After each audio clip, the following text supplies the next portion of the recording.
Have you ever looked around your house and realized some everyday objects have just quietly disappeared? Not because they were banned, not because anyone planned it, but because the world just moved on. Think about it. When was the last time you saw a DVD, an iPod, or a fidget spinner? China has been around for a long time, and it went through some extreme changes over the centuries. And along the way, a lot of very ordinary things were born, thrived, and then vanished. Let's look at a few.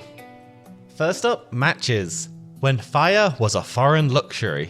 So let's start with something very basic, fire. When matches arrived in China about 100 years ago, they were called foreign fire. Why? Simply because they came from overseas, and people had never seen anything like them. Of course, Chinese people had ways to make fire, but matches were something exciting and new. Chinese records describe matches as tiny sticks that explode into fire when scratched. Some people were genuinely terrified. Some thought it was magic. Some thought they were evil spirits. Everyone knew they were expensive. So expensive that only wealthy families could afford them. Even by the early 20th century, China couldn't make enough matches, and they remained somewhat of a luxury item. Fun fact, on average, there wasn't even one match per person per year. After 1949, China expanded match factories, but demand was still too high. So people needed match coupons. You couldn't just buy them with money. You needed government-issued tickets that limited how many you could buy. Only in the late 1980s did matches finally become freely available. And then, ironically, they immediately started to disappear. Lighters, gas stoves, electric ignition, they all chipped away at the importance of matches. Then, in 2012, China's largest match factory shut down. So, after 100 years of people fighting for matches, they basically evaporated out of public life in just a few decades. Number 2, newspapers in the toilet. Okay, so this one is a bit dirty. But before toilet paper became common, people had to use whatever they had. In rural China, this was normally corn stalks in the north and bamboo in the south. Not exactly luxury. Honestly though, looking through history, it's quite funny what some people had to use to wipe. A 16th century French writer even once joked that the best thing to use was a live goose's neck.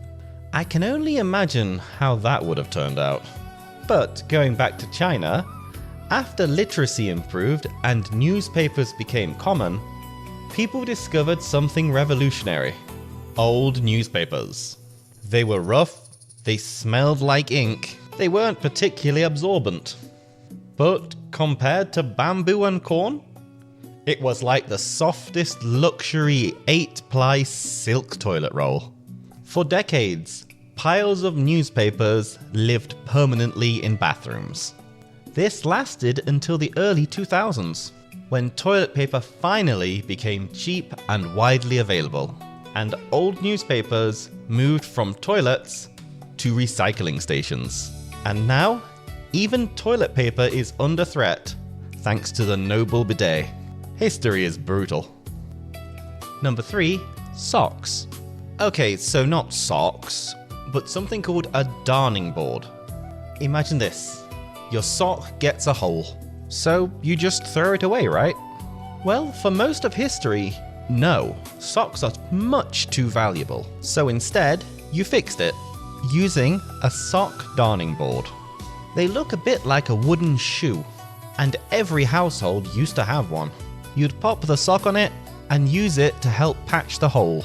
So for such a common everyday item, you might be surprised that one is now preserved in China's National Museum. Why? Because it was used to repair the socks of Premier Zhou Enlai, one of China's most important leaders. That's how valuable socks were. Even the elite had their socks repaired.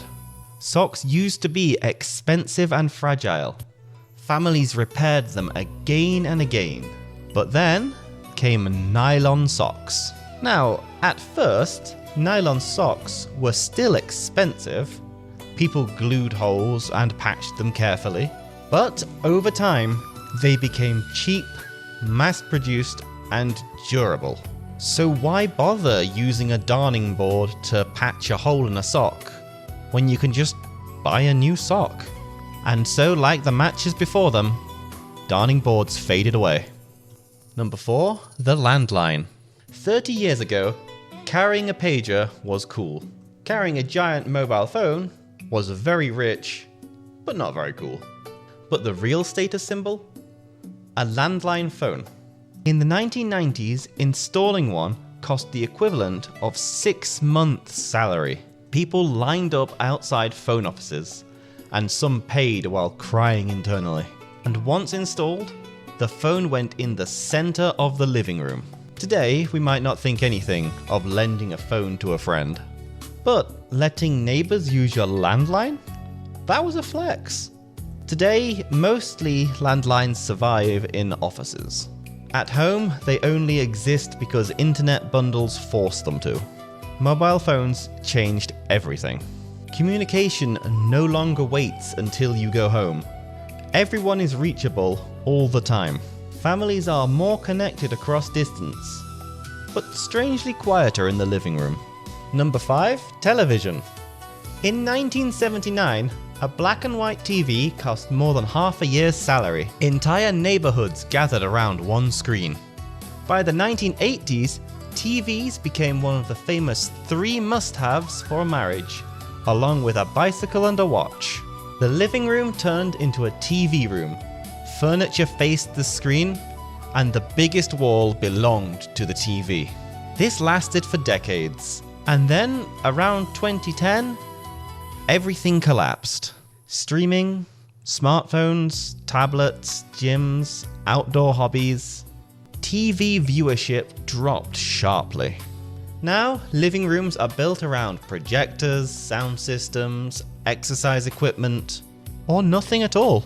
TV is no longer the king, or even that expensive. It's gone from a status symbol to an impulse buy at Costco.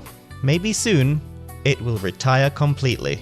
If one day there's no television, where will that shared family moment go? Eating together, watching together, sitting quietly together. Maybe something new will replace it. Or maybe we'll just stumble across them in a museum labeled Artifacts of the 21st Century. History doesn't only live in grand emperors and great wars. It lives in matches, newspapers, socks, phones, and televisions.